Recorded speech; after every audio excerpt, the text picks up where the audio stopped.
Good morning, everyone. I think we should start, although some people are still joining. My name is Maria Neufeld. I'm a technical officer in the alcohol illicit drugs program in the WHO Regional Office for Europe. It is really my great pleasure today to welcome you to our webinar series on the alcohol evidence into action project. And Alexandra, may I have the first slide for this? Thank you very much. So this is our webinar series, and next slide, please. Just to say that this webinar series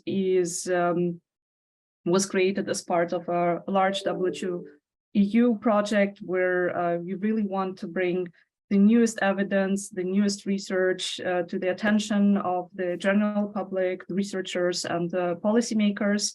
And we have created 6 public webinars that are available to everyone, which will be recorded, which you can also watch later on our website.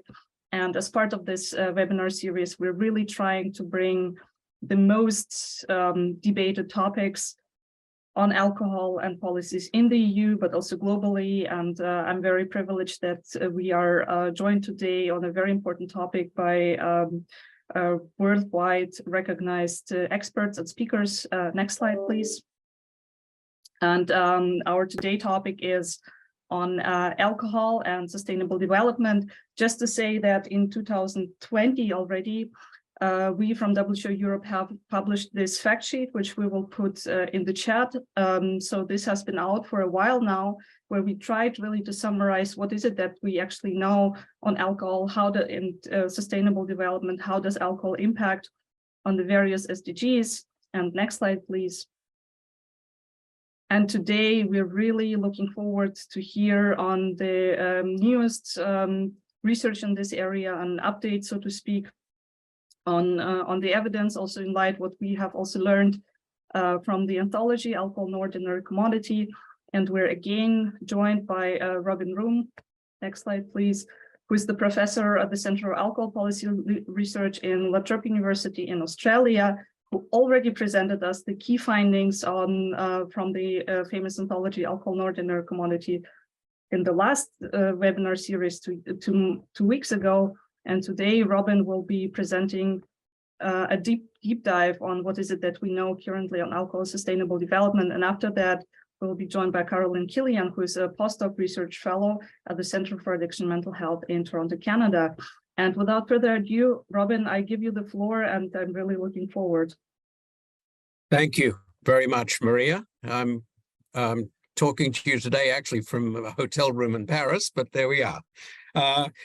This is the United Nations adopted a set of sustainable development goals, which are covering the years from 2015 to 2030. And as you'll see, here's the brief summary of the 17 different sustainable development goals: no poverty, zero hunger, good health and well-being, quality education, and so forth, right up to partnership for the goals in number 17. And the one that WHO in particular has substantial responsibility for is number 3, good health and well-being. But I'm going to talk a little bit about the fact that alcohol goes well beyond that goal. So next slide, please. They followed the Sustainable Development Goals, followed the UN having 8 Millennium Development Goals for the first 15 years of the millennium. And as you see, they've more than doubled the number of goals, ranging from ending poverty and hunger to climate action and preserving and restoring, I think that I've got the number wrong there, and preserving and restoring the natural world. Attached to each of these goals are several targets, so that it adds up in the end to 169 targets and 231 indicators of whether and to what extent the targets are being met. Unlike the Millennium Development Goals, however, the Sustainable Development Goals are seen as integrated and indivisible, with implementation to be coordinated, so that you need to pay attention to the fact that something which maybe helping economic development may be doing harm to the environment, or maybe doing harm to social life and so forth. So that what the UN, what the WHO learned, what the UN learned from the Millennium Development Goals was that you can't treat them as one by one and ignore the others. Next slide, please. So in the official presentation of the Sustainable Development Goals, there's one mention of alcohol in the targets for accomplishing the goals under the Good Health and Well-being goal: strengthen the prevention and treatment of substance abuse, including narcotic drug abuse and harmful use of alcohol, with two indicators, one of which is per capita consumption of alcohol by those aged 15 or more, and the second is availability and treatment and aftercare services for substance use disorders, including alcohol. But what I'm talking about today is that alcohol interacts with the Sustainable Development Goals much more broadly. Next slide, please. How have these this interaction of alcohol use and harms interrelated with progress in development, how has it just been discussed? As Maria's already mentioned, there is a WHO pamphlet, the first one that's listed here, which talks about the links of alcohol with ill health and with inequality, with women's issues, with violence and poverty and lost productivity and food insecurity. So WHO has made a point of saying that the issue of alcohol in this Sustainable Development Goals goes well beyond simply worrying about the health goal. Movendi, which is a international neo-temperance non-government organization, actually argues in a quite interesting pamphlet that alcohol is an obstacle to social and economic development. It adversely affects 14 of the 17 goals. It's an interesting pamphlet to look at. Then on the other side, you get Carlsberg, for instance. It's not the only one of the alcohol companies that's tried to, in some way or another, make a link with the Sustainable Development Goals. It links Carlsberg's 4 zeros goals with the Sustainable Development Goals. But when you look at their 4 zeros goals, most of them are about avoiding traffic crashes when they're delivering the beer and that kind of thing. Only one link is about the effects of the product. So they're really steering around that issue.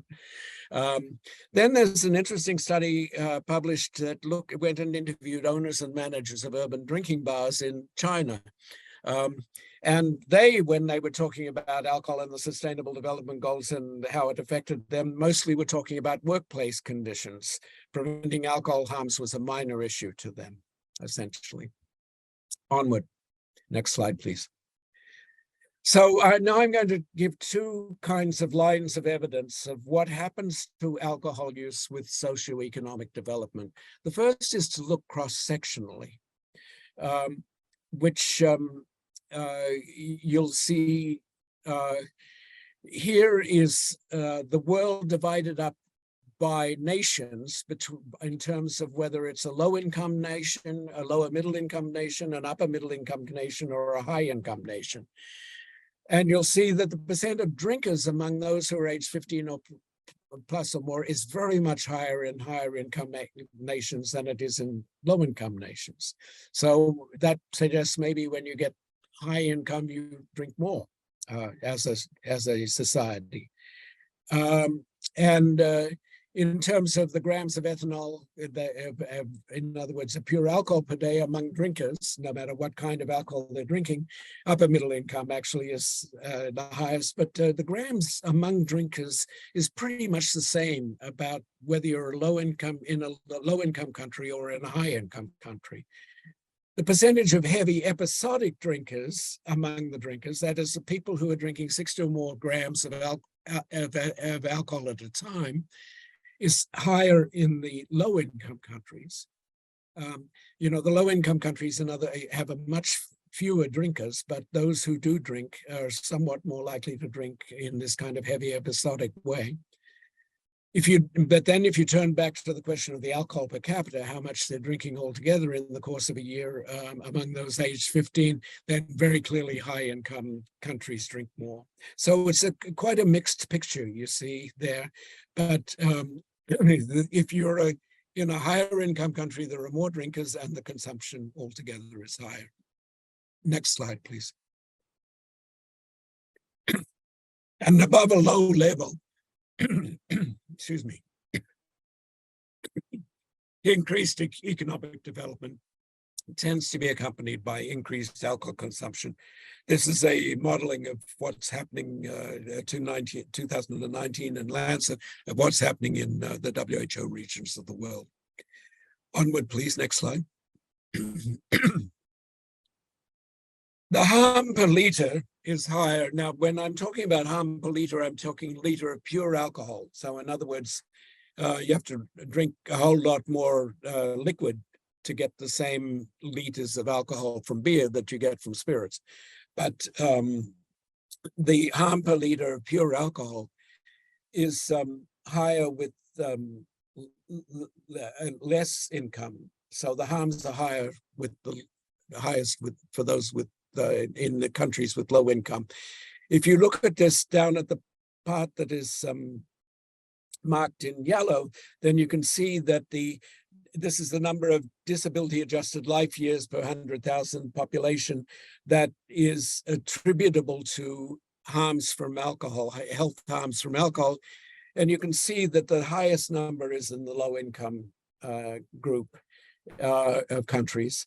And that if you look in the line below that, where it's the relative harm per liter compared to the high income countries, they have 3.7 times the amount of health harm from a given amount of alcohol that high income countries do. And you can see that the distribution of diseases that are attributable to alcohol really vary between high and low income countries, that infectious diseases are really important, including tuberculosis, etc., and unintentional injuries are really important in low-income countries, and less important in the high-income countries where cancers begin to be higher than anywhere else, essentially.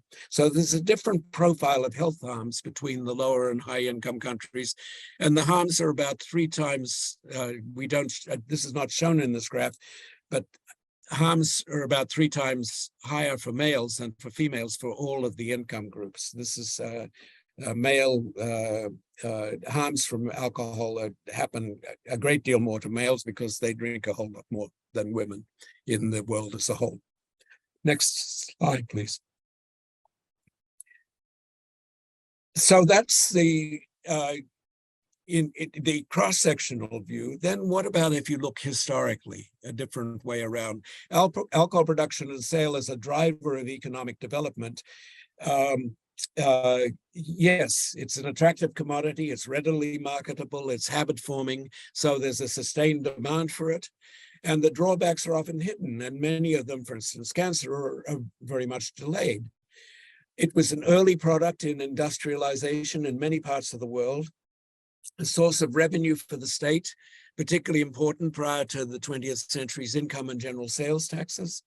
And along with other habit-forming substances, became the kind of glue of empire in European colonial expansion.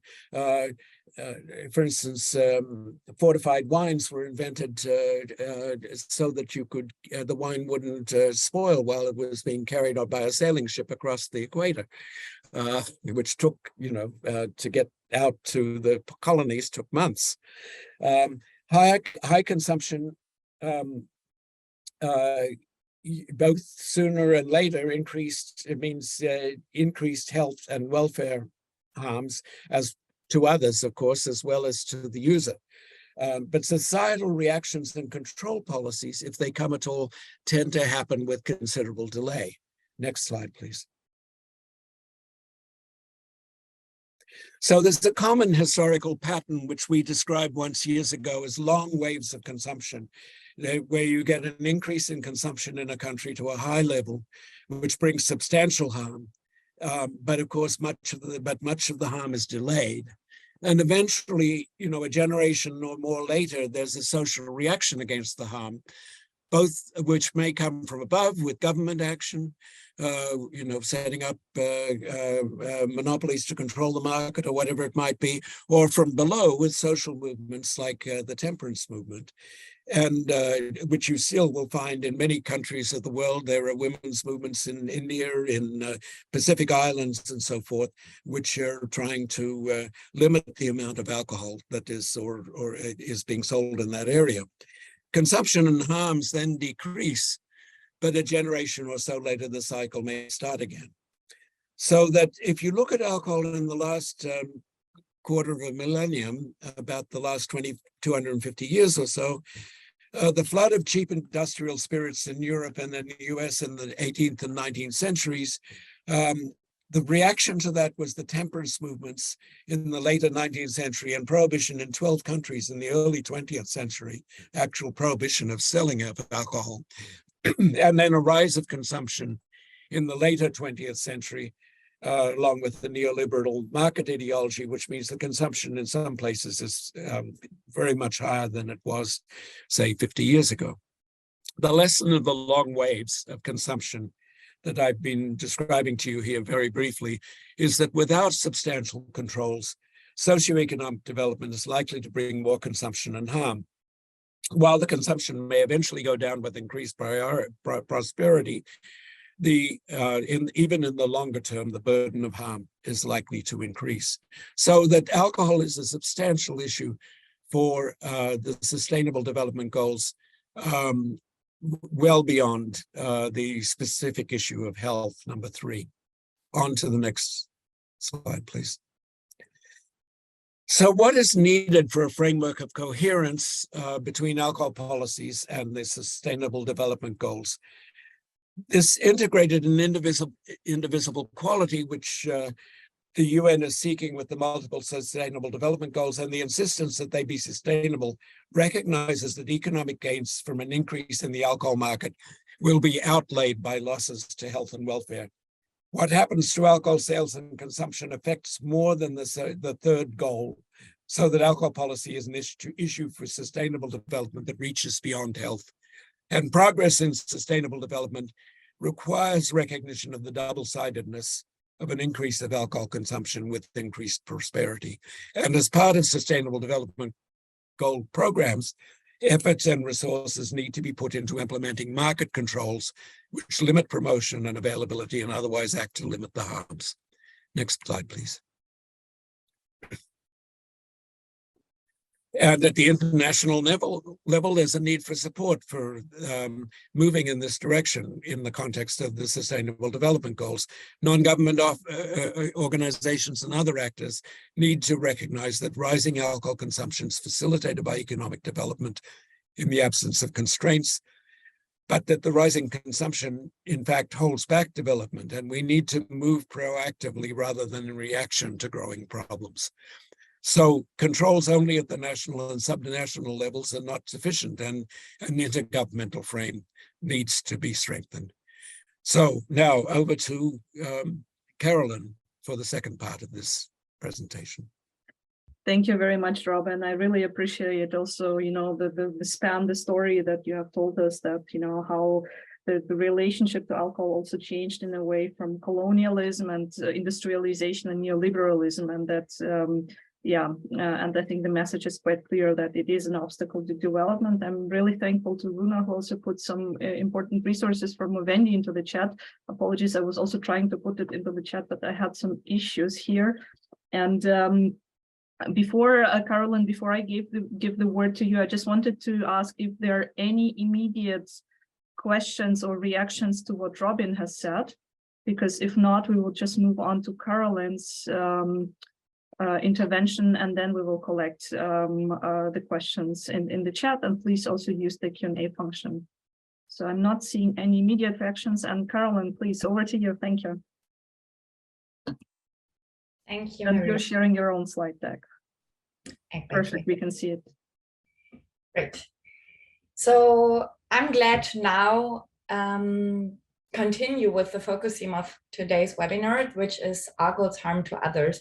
And I would like to start this section with a quote from the recent edition from Alcohol, No Ordinary Commodity, that is, alcohol's harm to others extends the damage caused by alcohol significantly beyond the harm done to the individual drinker. And this already shows that what Robin meant earlier, alcohol's relevance in the Sustainable Development Goals extends beyond target 3.5 of the SDGs, which is reducing alcohol use and alcohol-related harm. I will come back to this later in this section, but wanted to first explain what is meant when we talk about alcohol's harm to others. And alcohol's harm to others describes health-related condition caused by another person's alcohol use. And this can include, for example, interpersonal violence or traffic crashes involving a person or driver under the influence of alcohol, but also, for example, prenatal exposure to alcohol, such as the fetal alcohol syndrome that is caused when women consume alcohol during pregnancy. There are also other conditions linked or considered as alcohol's harm to others that are not related to physical health impairments or mental health impairments, such as family problems or financial problems related to another person's drinking. And although we know for a very long time that alcohol can cause harm to others than the alcohol user, its relevance for public health has increased only since the early 2000s, with the very first initiatives focusing and bringing up this topic in the public health agenda, and also supporting systematic and comparable research on that. So today, there is still a limited attention on alcohol's harm to others in health statistics, population surveys, and criminal records. And this is not because people not acknowledge, or researchers not acknowledge, that this is a very important topic, but it's also linked to several methodological challenges. So first of all, assessing alcohol's harm to others is linked usually to acute use of alcohol. If you look at interpersonal violence or traffic injuries, for example, this is caused by someone drinking in the moment of an incident. So when we look, for example, at surveys, we ask people to report their consumption over a longer period, such as 30 days or a year. And from this information, we then calculate the daily level of consumption. But this information is not sufficient to really understand what a person drank on a certain day and how, for example, his blood alcohol concentration level was. So this is the first challenge, but also it's difficult attributing harm to another person's drinking. For example, in surveys again, which is still the most common source for assessing alcohol's harm to others, we can ask people if you have experienced a certain situation with another person, for example, a physical fight, was the person involved in this incident under the influence of alcohol? And this obviously depends on the subjective evaluation of the person interviewed. In health statistics, it's generally very hard to consider and attribute another person's drinking. This information is usually not recorded. And in criminal records, on the other hand, we sometimes have the information. So this would, then we would know a person that caused harm to another person. And sometimes here alcohol use is assessed, but this is not always the case, and also depends on country-specific laws, and is usually only recorded if the police officer already noticed that the person could be under the influence of alcohol. And of course, also an important point, people that are within the criminal record system are usually responsible for very, very severe forms of alcohol's harm to others. And the overall topic is so broad that we would miss a huge part of the harms caused by other people drinking when just looking at criminal records. So currently, alcohol's harm to others is not adequately represented in our health statistic and our data we use, and also not in comparative risk assessment, which therefore underestimates the total impact of alcohol use globally. So when we look at the numbers Robin presented earlier in this webinar, this is usually, or the largest part of this harms is harm that is that the alcohol user experience, but not harm other people can experience from other persons drinking. And this is in the way problematic, as we know that harm to others contributes significantly to the disease burden caused by alcohol. And I brought some examples of what we know from alcohol's harm to others prevalence globally. And I have here two large-scale survey initiatives. The first one is the WHO Thai Health Survey and the Gender, Alcohol and Harm to Others project that was conducted in 2008 and 2012. Data was collected from several countries globally. And the second one is the Standardized European Alcohol Survey, which is available for 2 years. This is 2015 and 2021. So what we know from the WHO Thai Health Survey and Ginato project, which covered, as I said, a broad range of countries from also lower and middle income.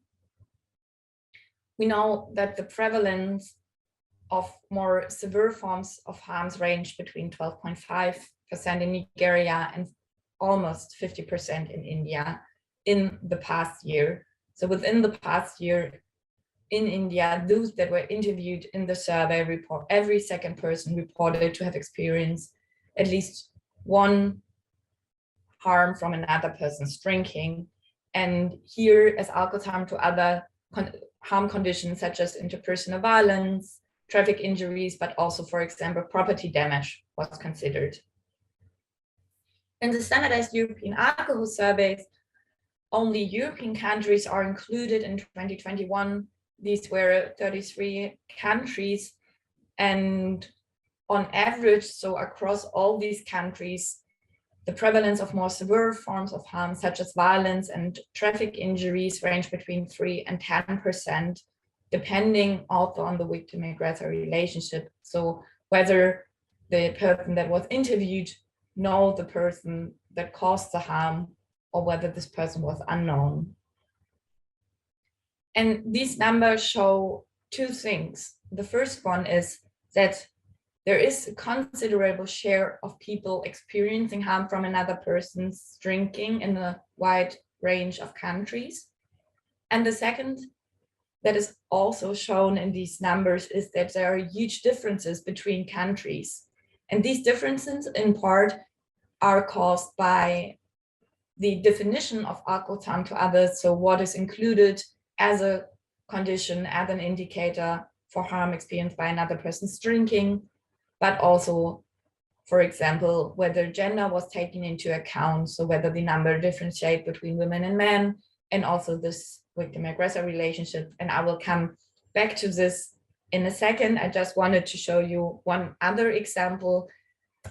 So far, there are very limited, very, very few countries assessing alcohol's harm to others continuously, so monitoring and repeating measuring alcohol's harm to others. And one of these countries is Australia, and the Australian National Drug Strategy Household Survey, which is collecting data on alcohol's harm to others since 1998. And I generated this graph for the purpose of this webinar today, but these numbers are all available online on the website of the National Drug Strategy Household Survey. And you can see here the prevalence, the past year prevalence of violence from another person's drinking. The dashed line is emotional violence, such as verbal abuse, and the solid line is physical violence, such as being pushed or shoved by another person's drinking or by another alcohol user. And in red, you can see men, and in blue indicated are women. And what you can see are two or three important things. The first one is that in general, throughout the whole period of time, emotional violence, it's much more prevalent than physical violence. We also see that the prevalence is for both physical and emotional violence higher in men than in women. And we can see that since 2001, there is a slight, but only a slight decrease in the reported prevalence of emotional violence, and among men also in physical violence. But still, as of 2019, 5%, that means 1 in 20 Australians interviewed in this survey reported having experienced in the past year physical violence by another person's drinking. And I think this is still a very high number, taking into account that these conditions are avoidable.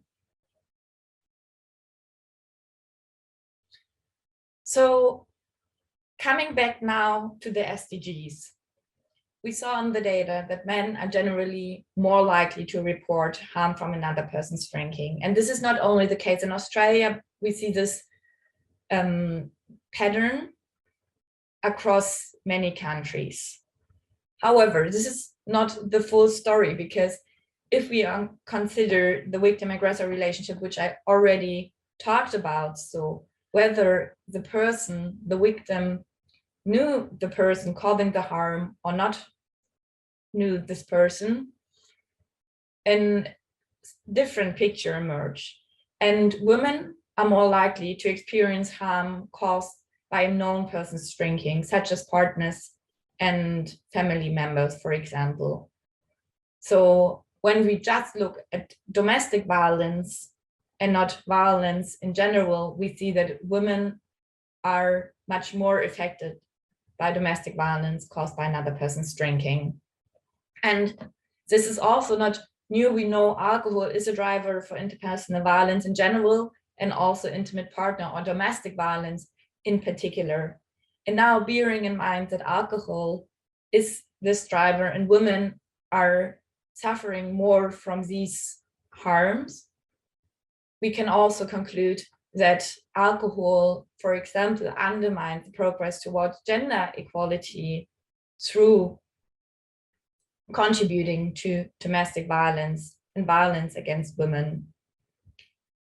So when we look at the SDGs, and I brought just 3 examples here linked to violence, alcohol is not only considered in target 3.5, which is directly linked to alcohol use, but also to the targets 5.2 and 16.1. So 5.2, or goal 5, is achieving gender equality, and 5.2, target 5.2, says eliminate all forms of violence against women and girls in the public and private spheres.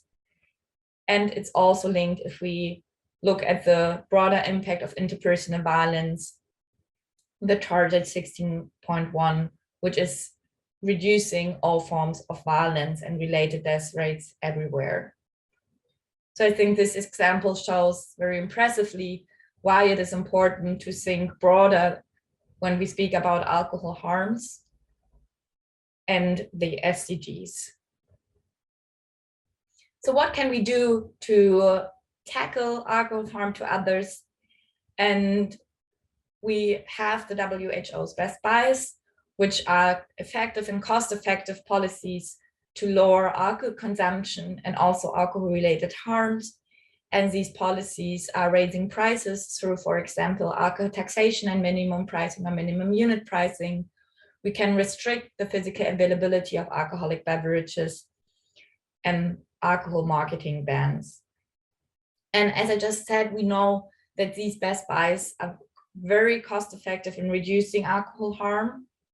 And we also know, and there is evidence, that these policies are also effective in reducing violence-related and traffic injuries caused by alcohol, which are conditions that are part of alcohol harm to others.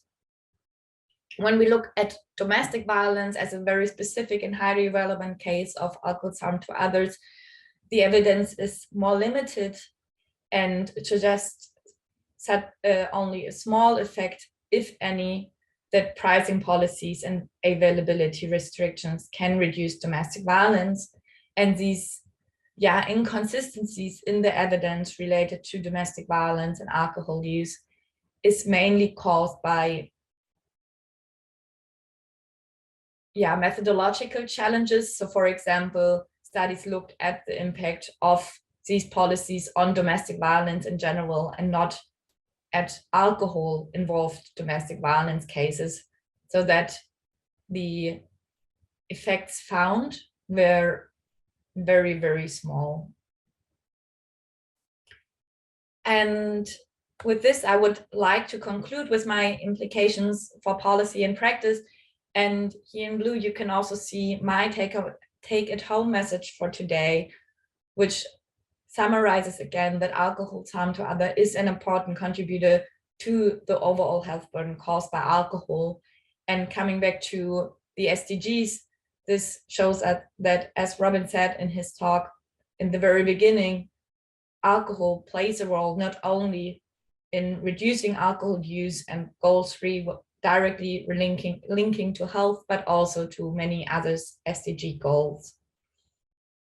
And what we need to address this health burden caused by alcohol is, with regard to alcohol's harm to others, that we need a continuous monitoring of alcohol's harm to others, which is not yet at all established in many countries. We also need ways to consider alcohol's harm to others in our comparative risk assessment to no longer underestimate the overall burden of alcohol. And finally, of course, we need more controlled evaluation studies and high quality evaluation studies that look at the effectiveness of public health interventions and policies to reduce alcohol's harm to others. And with this, I would like to end, and looking forward to many questions. Thank you. I would stop sharing my screen now, and you can start sharing again. Great. Thank you so much, Carolin. I really appreciate this very comprehensive deep dive and the highlighting of the new evidence and some of the key SDGs. And I really appreciate also that intersectional perspective that you brought forward, and how also things like gender really play into the big picture here. And just to say that we are joined by one more expert in our panel, Jürgen Rehm, who is a senior scientist also at CAMH in Canada, where Carolin is based. And Jürgen has been really crucial in helping us put this webinar series together, which is also linked to our early career researchers training course that we had. And Jürgen has left a comment in the chat on a study that is currently in the Lancet review. Jürgen, would you like to say a few words on that? Because the way that you put that in the chat, it was very technical language with lots of acronyms. I can translate it on behalf of you, but maybe you would like to take the floor and just explain in your own words what this was about, while others are thinking about their questions to the panelists. Thank you. Well, I was just reacting to what Carolin said. There is now the first attempt of a comparative risk assessment on the harm to others from alcohol, which has been conducted in New Zealand by a team around Sally Caswell. And basically, the idea here was, since New Zealand has linked data and has very extensive data sources, they tried to come up with an estimate for FASD, for interpersonal violence, and for injuries which are linked to harm to others in New Zealand. And without going into big detail, the main result of the study was that the DALYs, the disability life years, which we've heard in one of the other webinars, the disability adjusted life years for harm to others in New Zealand in 2018 amounted to about the same amount as the disability adjusted life years to the drinker. So this is the first study which is going a little bit a different direction, going into the world of GBD, going into the world of the global status reports, and trying to come up with measures such as mortality and disability adjusted life years. And basically the result is that harm to others amounts to the same dimension as harm to the drinker when we use those statistics in a country like New Zealand. The main source here was FASD, by the way, and one of the other shocking results was that the results for the indigenous people, the Maori, and thus for the lower SES, were really by far outweighing the results of the New Zealanders of our descent. Jürgen, thank you very much. So if I understood you correctly, the study points us into or gives us an idea that harm from alcohol might be actually twice as high than we're currently sort of calculating. But Robin, exactly, I would like to hear your opinion on that as well, because I know that you were one of the ones who started the research on alcohol's harms to others very early, and maybe you can also reflect on what you have learned from the studies that you have put together in Sweden, also in Australia, and I know that you were also part of the Ginato project that Carolin has mentioned. Thank you.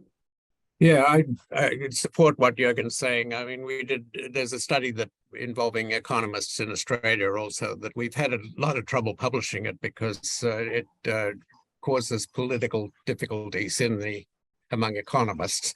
But anyway, yes, basically what we found in Australia also was that if you used a social cost model that is usually used when you're estimating the costs of something like alcohol, but which up till the harm to others studies has only been really thinking about the costs to the drinker and and to the society, that the government is paying for.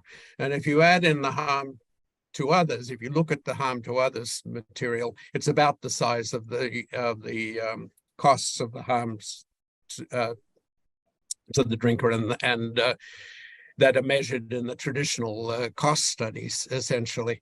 And there's very little overlap between the two. There's a little bit of overlap in the traditional cost studies in the drink driving, which was costs of drink driving, which were counted in the traditional studies, does include the costs to the car of the other person who wasn't drinking, etc.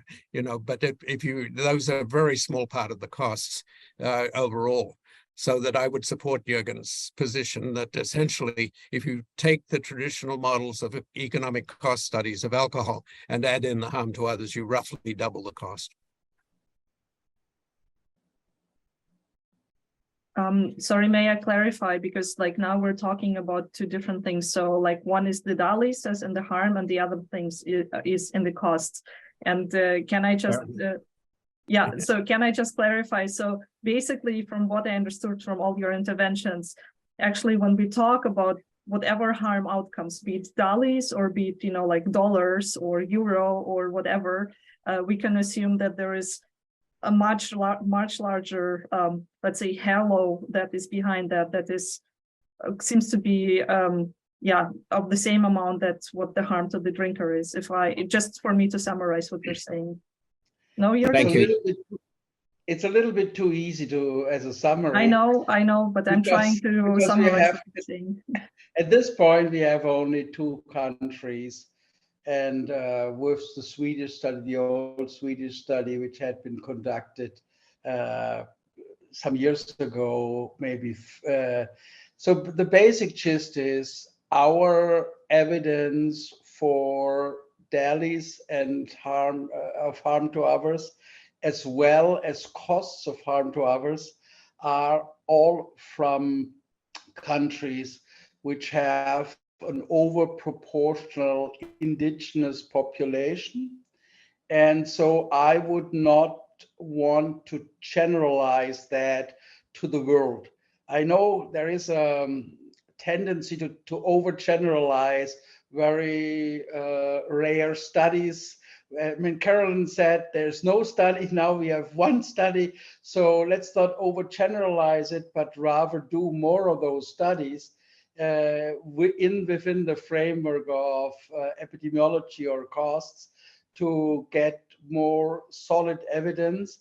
However, what we can say, the costs of harm to others and the burden of harm to others is enormous, even if you go beyond the surveys and those survey questions which do not relate directly to epidemiological figures such as deaths or DALYs or costs. So the overall amount of harm to others is really enormous.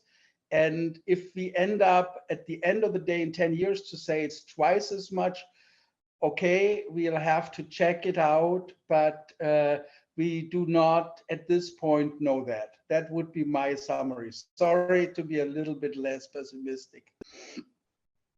Thank you very much, Jürgen. You actually already preempted my next question in terms of how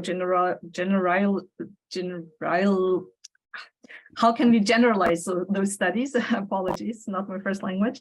And if we would expect different results in different populations, for example, looking at the European Union, and I guess there, only more research can tell us that. And I see we already have Q&A questions. So Robin, would you like to take the floor?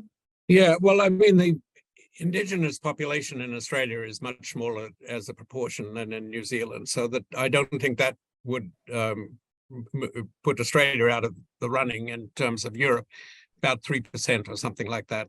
But these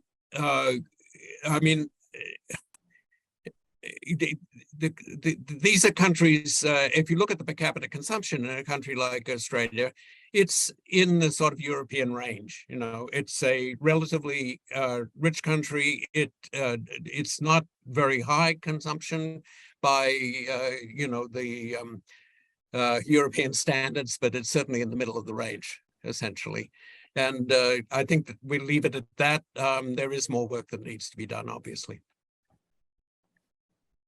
Thank you very much. I see a Q&A. So Runa is saying that, well, I would have assumed if less alcohol was available, less domestic violence would occur, yet pricing and availability of alcohol show just a small effect. What does that tell us? So will domestic violence occur with or without alcohol at almost the same level? What other alcohol policies do you think might work better? I don't know, Carolin, would you like to answer that question? And because for me, I'm not aware of whether pricing and availability show a small effect or not. I'm not sure to which studies you're referring there, Runa. Maybe you can put more information into the Q&A, and Carolin, maybe you can say a few words on that from your perspective. Thank you very much. Yes, I'm also happy to share the systematic reviews and which I'm referring to here. So domestic violence is a very special case of interpersonal violence, and this is very important to take into account when we discuss alcohol's causal contribution to domestic violence, because in general, when we talk about harm to others from alcohol, there are many other factors impacting these conditions. For most conditions, I mean, fetal alcohol syndrome, for example, is a special case, but when we look at violence, there are many other factors that are also relevant, whether a people will become violent or not. And domestic violence is even more a special case because we have the history of families and partnership behind it, where alcohol can be facilitated to perpetrate violence, but it's not as easy to describe as drinking alcohol and developing cancer or liver disease over the time, because here we need to look much more into social factors and social networks which are at play when it comes to violence. So for the evidence concerning public health, alcohol policies, and domestic violence, as I said, the main problem here is that it's hard to measure, and usually the outcome was just domestic violence. And among all domestic violence cases, there's only but there is a share of alcohol involved domestic violence cases. And if we just use domestic violence as an outcome, the effect of increasing, for example, prices is very, very small. And it might be that it's not detected in these studies. And also we need to take into account that most taxation changes are very small. So we may not necessarily see a huge price change of alcohol prices. We may not see a huge change in consumption based on real world examples. But I see, Robin, you want to add something to this. Yes, we've been looking at this across different kinds of policies.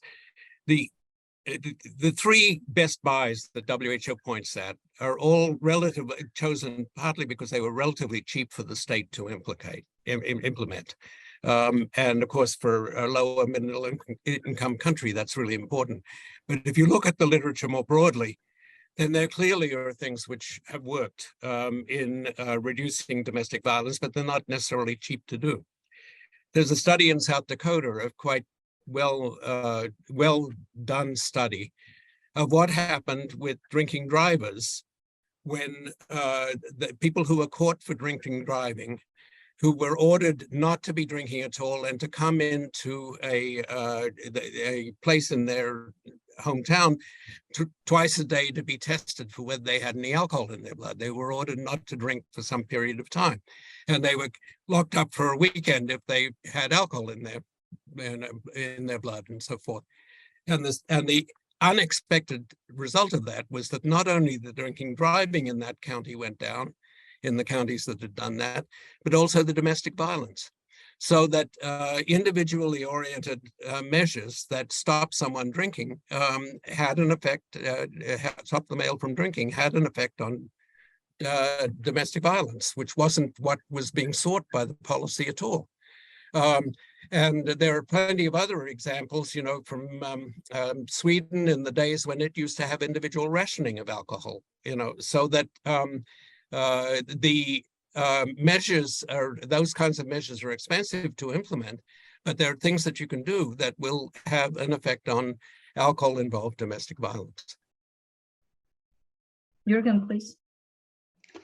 The one study I would like to mention on top of that is the study which has been done, I mean, several studies which have been done when the availability restrictions in South Africa during COVID, when they basically had a period of several weeks of a complete prohibition.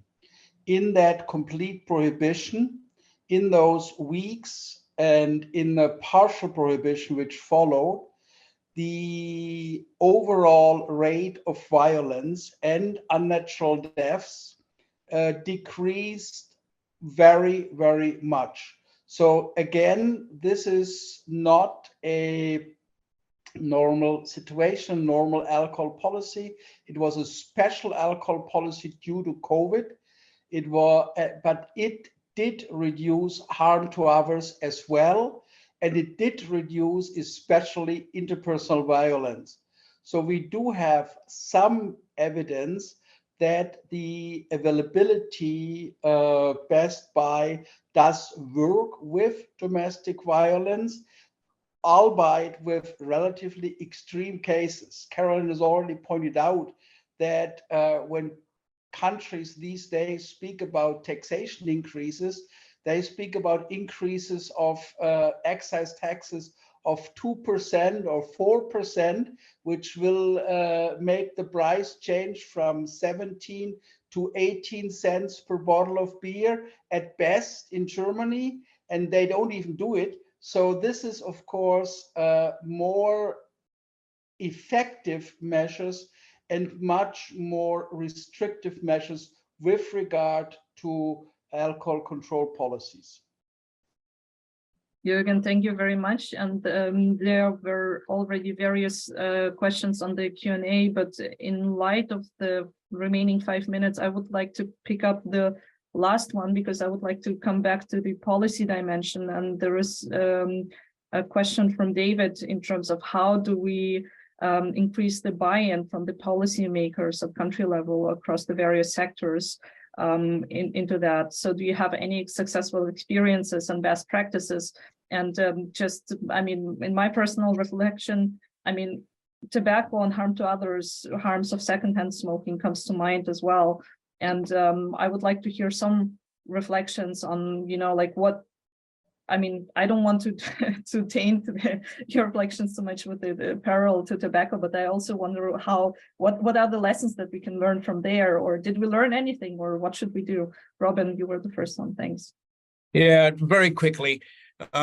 If you look at who smokes tobacco now in a country like Australia, then that's relatively poor people. It's not people who are, you know, around the halls of parliament and who are important politically. Alcohol is our drug. Our O-U-R, excuse me, pardon my English, is our drug for very influential people in most of the societies that we can think of, you know, not everywhere in the world, but in rich and poor societies. And that I think has to be taken account of. Even in the World Health Organization, there's still alcohol in the lunchtime cafeteria in Geneva. And that's a reflection of the fact that alcohol is our drug for the people who are important in the World Health Assembly and so forth.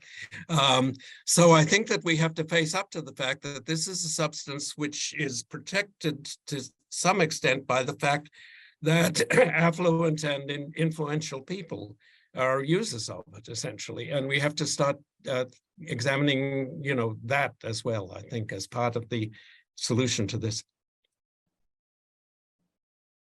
Thank you very much. Carolin, Jürgen?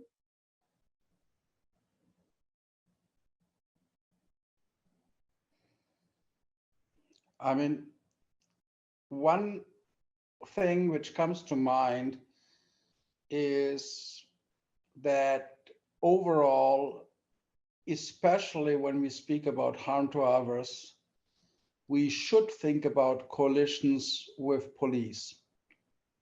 And that has not been done sufficiently and I'm not going to go into the weird political structures of public health, but for some reasons, public health and police is not always a good melange. And we should think about looking into systematically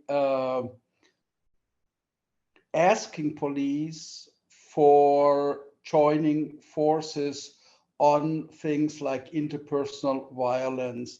And we are currently contemplating such actions within the Baltics.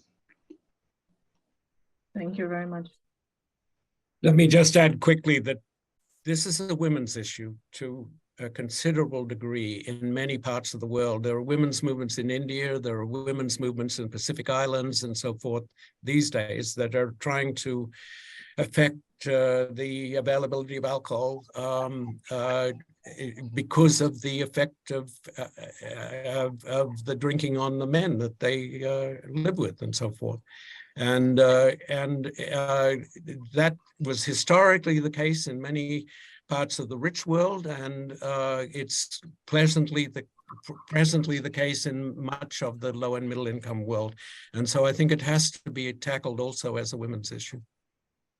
Thank you very much. And I give the word to Carolin, who already put some really important resources on the chat on the issue of intimate partner violence and alcohol. Carolin, please, any last reflections from you? Yes, I would just directly link to what Robin just said about the women issue. And this is that I personally think that we need really to account also for gender when we look at the effectiveness of alcohol policies. And when we implement alcohol policies, we also need to account what happens to women. Of course, more men are drinking alcohol historically, but also nowadays still but we also need to account what is happening to women. Some women increase their drinking. In many countries, women are those most affected by harm to others. So this is a very important dimension that is usually not taken into account so far when making policy decisions related to alcohol. Thank you very much. I heard ideas for many coalitions to explore. And with that, I would like again to thank the panel, and specific thanks to our speakers, Robin Room and Carolin Kilian. And just to say that we will reconvene on the 5th of July with the next webinar, which will be on alcohol inequities and inequalities, where we're going to continue some of those discussions which we already had today in terms of how alcohol exacerbates certain inequalities, not just limited to gender, for example. With that, thank you very much, and we will see you hopefully on the 5th of July. Thank you. Goodbye.